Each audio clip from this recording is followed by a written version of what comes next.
ಆತ್ಮೀಯ ಬಂಧುಗಳೇ, ಶ್ರೀರಾಮಚರಿತ ಮಾನಸ ಅಯೋಧ್ಯಾಕಾಂಡ. ಇದರಿಂದ ಇವತ್ತು ಚೌಪಾಯಿಗಳು ಮತ್ತೆ ದೋಹೆಯನ್ನ ತಿಳ್ಕೊಳ್ಳೋಣ. जीती मोह महिपालु दल सहित बिबेक भुवालु करत अकंठक राजु पुर सुख संपदा सुकालु बन प्रदेश मुनिबास घनेरे जनुपुर नगर गाँव गन खेरे विपुल विचित्र बिहग मृग नाना प्रजा समाजुन जाई बखाना खगहा करिहरि बाघ बराहा देखी महिष मृष साजु सराहा बयरु बिहाई चरहि एक संगा जह तह मनहु सेन चतुरंगा झरना झरहि मत गज गजहि मनहु निसान बिबिधि बिधि बाजहि चक चकोर चातक सुख पिक गन कूजत मंजु मराल मुदित मन अलिगन गावत नाचत मोरा जनु सुराज मंगल चहु ओरा बेली बिटप तृण सफल सफूला सब समाज मृदु मंगल ಮೂಲ. ಇವು ಚೌಪಾಯಿಗಳು ಮತ್ತೆ ದೋಹೆ. ಈಗ ಅರ್ಥ ಮಾಡ್ಕೊಳ್ಳೋದಕ್ಕೆ ನಾವು ಪ್ರಯತ್ನ ಮಾಡೋಣ. ಇಲ್ಲಿ ತುಳಸಿದಾಸರು ರಾಮನಿದ್ದಂಥ ಕಾಡನ್ನ ವರ್ಣನೆ ಮಾಡ್ತಾ ಹೇಳ್ತಾ ಇದ್ದಾರೆ. ವಿವೇಕಿ ರೂಪಿ ರಾಜ ಇದಾನಲ್ಲ, ಅವನು ಮೋಹ ಅನ್ನುವಂತಹ ರಾಜನನ್ನ ಸೇನೆಯ ಸಹಿತ ಗೆದ್ದು ನಿಷ್ಕಂಟಕವಾದಂತಹ ಒಂದು ರಾಜ್ಯವನ್ನ ಆಳ್ತಾ ಇದ್ದಾನೆ. ಅವನ ರಾಜ್ಯದಲ್ಲಿ ಸುಖ ಇದೆ, ಸಂಪತ್ತು ಎಲ್ಲವೂ ಕೂಡ ಸುಭಿಕ್ಷವಾಗಿ ತಾಂಡವಾಡ್ತಾ ಇತ್ತು.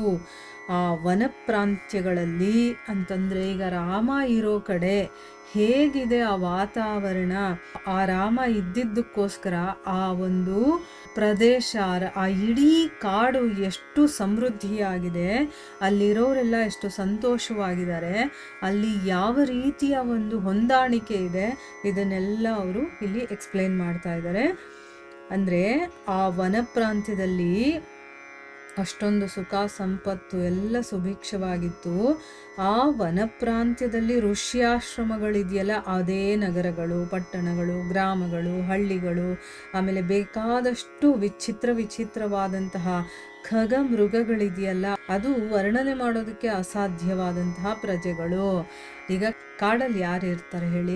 ಋಷಿಗಳಿರ್ತಾರೆ, ಅವರ ಆಶ್ರಮಗಳಿರುತ್ತಲ್ಲ, ಅದೇ ನಗರಗಳು ಪಟ್ಟಣಗಳು ಅಂತ ಹೇಳ್ತಾ ಇದ್ದಾರೆ. ಅಂದರೆ ಒಂದು ರಾಜ್ಯ ಅಂತಂದಮೇಲೆ ಅದರಲ್ಲಿ ನಗರ, ಪಟ್ಟಣ, ಗ್ರಾಮ, ಹಳ್ಳಿ ಎಲ್ಲ ಇರುತ್ತಲ್ವಾ. ಸೊ ಋಷಿಗಳ ಆಶ್ರಮಗಳೇ ಅದು. ಆಮೇಲೆ ಅಲ್ಲಿ ವಾಸ ಮಾಡುವಂತಹ ಬೇರೆ ಬೇರೆ ರೀತಿಯ ಪ್ರಾಣಿಗಳಿರುತ್ತಲ್ಲ, ಅವರೇ ಪ್ರಜೆಗಳು. ಅದರಲ್ಲಿ ಖಡ್ಗ ಮೃಗ, ಆನೆ, ಸಿಂಹ, ಹುಲಿ, ಕಾಡು ಹಂದಿ, ಕಾಡು ಕೋಣ, ಎತ್ತುಗಳು ಎಲ್ಲವೂ ಕೂಡ ಚದುರಂಗ ಸೇನೆಗಳು. ಅವೆಲ್ಲವೂ ಕೂಡ ತಮ್ಮ ನೈಸರ್ಗಿಕ ವೈರವನ್ನ ತೊರೆದು, ಅಂದ್ರೆ ಅವರಿಗೆ ಹುಟ್ಟಿನಿಂದಾನೇ ವೈರತ್ವ ಅನ್ನೋದಿರುತ್ತೆ. ಒಂದು ಪ್ರಾಣಿಯನ್ನು ನೋಡಿದ್ರೆ ಇನ್ನೊಂದು ಪ್ರಾಣಿಗೆ ಆಗೋದಿಲ್ಲ, ಅಂದರೆ ಅದು ಅದರ ಆಹಾರ ಆಗಿರುತ್ತೆ.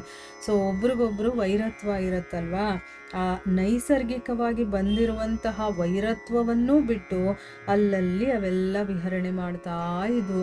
ಈಗ ತುಂಬ ಕ್ರೂರ ಪ್ರಾಣಿಗಳಿರುತ್ತಲ್ಲ, ಸಿಂಹ, ಹುಲಿ, ಚಿರತೆ, ಇದನ್ನೆಲ್ಲ ನೋಡಿದಾಗ ಮೊಲ, ಜಿಂಕೆ ಇವೆಲ್ಲ ಹೆದರ್ಕೊಂಡು ಓಡ್ತವೆ. ಆದರೆ ಇಲ್ಲಿ ರಾಜ ಯಾರಿರೋದು? ರಾಮಚಂದ್ರ. ಸೊ ಅವನಿರೋದ್ರಿಂದ ಅಲ್ಲಿ ಎರಡೂ ಪ್ರಾಣಿಗಳು ಕೂಡ ಜೊತೆಯಲ್ಲಿ ವಿಹಾರ ಮಾಡ್ತಾ ಇದ್ದಾವೆ. ಆ ರೀತಿ ನಾವು ಅರ್ಥ ಮಾಡ್ಕೋಬೋದು. ಸೊ ಅಲ್ಲಲ್ಲಿ ವಿಹರಿಸ್ತಾ ಇದ್ವು. ಆಮೇಲೆ ಅಲ್ಲಲ್ಲಿ ಜಲಪಾತ, ಜಲಪ್ರವಾಹದ ಧ್ವನಿಗಳು ಬರ್ತಾ ಇತ್ತು.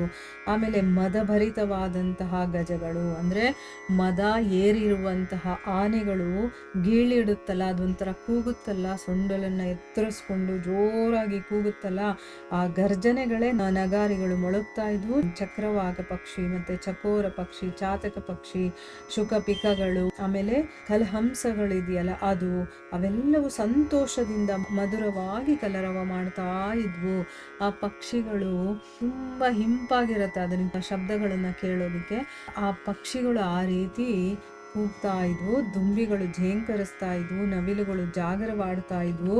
ಈ ರಾಜ್ಯದಲ್ಲಿ ಎಲ್ಲವೂ ಕೂಡ ಮಂಗಳಕರವಾಗಿಯೇ ನಡೀತಾ ಇರುವ ಹಾಗೆ ಕಾಣಿಸ್ತಾ ಇತ್ತು.